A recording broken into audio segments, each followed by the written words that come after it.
Myślę, że wielu z Was może podpisać się pod stwierdzeniem, że prawda szkoleń, a prawda codzienności często nijak mają się do siebie. Dzisiaj pora, aby wrzucić kamień do ogródka pracowników Human Resources, czyli po naszemu działu personalnego. Bo to oni najczęściej odpowiadają za szkolenie kadr w Twojej firmie. Będzie o szkoleniach, które mają moc realnie polepszyć Twój biznes, a jednocześnie kondycję Twoich pracowników. Całość podzielę na 3 części: przygotowanie, poprowadzenie i wdrożenie zmian po szkoleniu. Dziś odcinek pierwszy z 3, czyli wszystko, co powinno zadziać się przed szkoleniem, na które jako firma wysyłasz Twoich ludzi.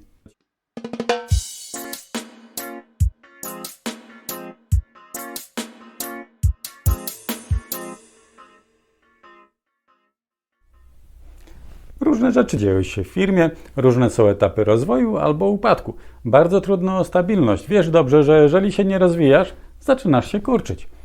Ale jest jedna rzecz, która jest wspólna dla ogromnej większości z nas. Mniejsze lub większe oderwanie działu HR od obecnych wyzwań strategicznych. Wysyłacie pracowników na szkolenia i bardzo dobrze. Polski rynek szkoleń to prawie 8 miliardów złotych w zeszłym roku. Ale po szkoleniu nic albo prawie nic się nie zmienia. A jeżeli się zmienia, to najczęściej na krótki czas. Ludzie owszem, na szkoleniu dostają wiatru w żagle, ale po powrocie czeka ich flauta albo co gorsza sztorm wiejący w przeciwnym kierunku.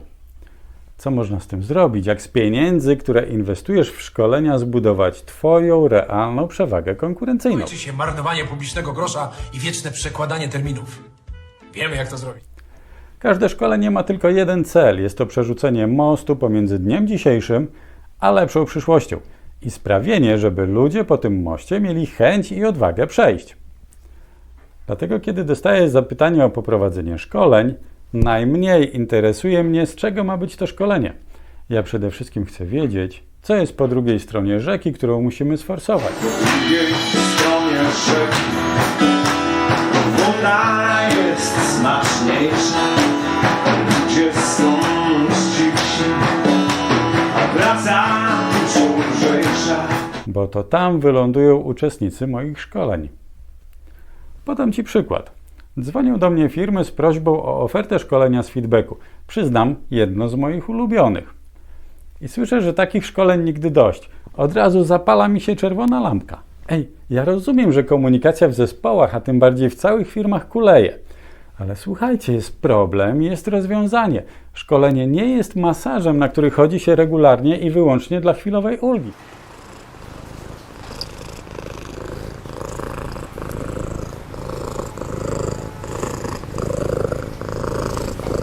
To narzędzie do rozwiązywania prawdziwych problemów. Rolą trenera jest zrozumieć, z czego problem wynika, wyleczyć obecne objawy i dać receptę, żeby problem nie wrócił. A żeby nie wrócił, mnie interesuje, co zmieni się w Twojej firmie, żeby Twój pracownik poczuł po szkoleniu, że wylądował w nowej rzeczywistości. Dlatego moim podstawowym narzędziem do przygotowania szkolenia jest tajemnicza japońska metoda Bunseki Eisuri, czyli po naszemu analiza A3. 420 mm szerokości i 297 mm wysokości. Takiej kartki potrzebujesz, żeby przygotować grunt pod efektywne szkolenie. Kartka A3 to idealny format, na którym zmieścisz wszystkie ważne pytania i odpowiedzi. No dobra, idźmy z duchem czasu, nie musisz mieć kartki. Możesz mieć Miro, Mural czy nawet zwyczajny Google Doc. Na tej kartce czy tam w pliku musisz zmieścić 8 pól. Określ problem, na jakiego potwora się porywamy. Zastanów się, gdzie jest Twoje dzisiaj, czyli miejsce na mapie, gdzie znajdujesz się w tej chwili, względem tego, gdzie planujesz dojść. Ustal cel. Po co właściwie mamy wyruszyć w drogę? Co chcesz osiągnąć, gdy już będziemy na miejscu? Analiza przyczyn. Co spowodowało, że dziś jesteśmy tu, gdzie jesteśmy? W tym punkcie zbierz dane od poziomu zarządu do poziomu zespołu. Punkt widzenia, jak wiesz, zależy od punktu siedzenia. 360 stopni to idealny kąt, pod jakim powinieneś czy powinnaś zrobić tę analizę.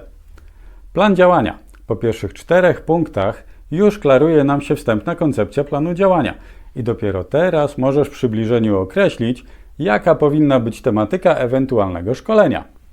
Są jeszcze 3 punkty, ale o nich w ostatnim odcinku mojej serii o szkoleniach.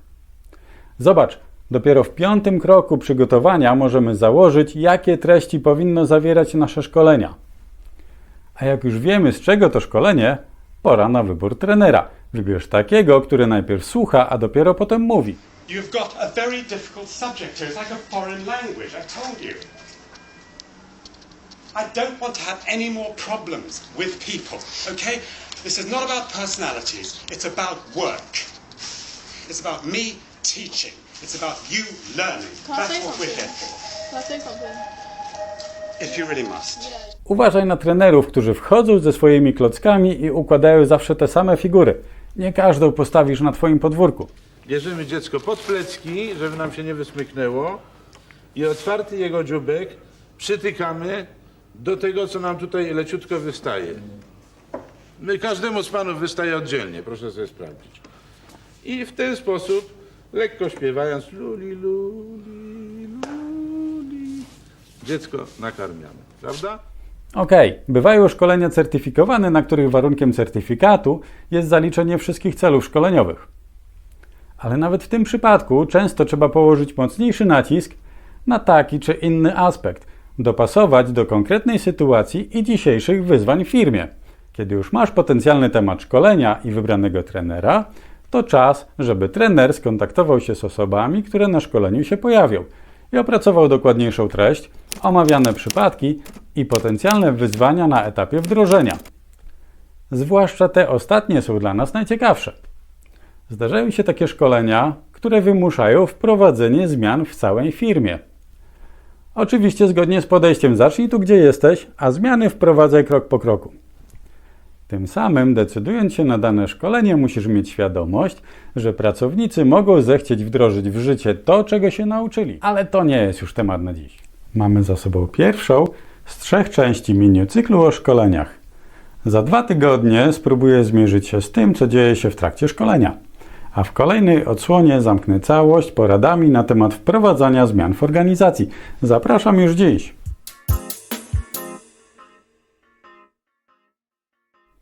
Ciekawy jestem, jakie są Wasze największe wyzwania związane z organizacją szkoleń.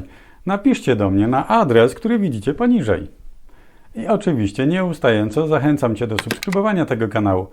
Co około 2 tygodnie, a więc 2 razy w miesiącu pojawi się kolejny odcinek. Do zobaczenia!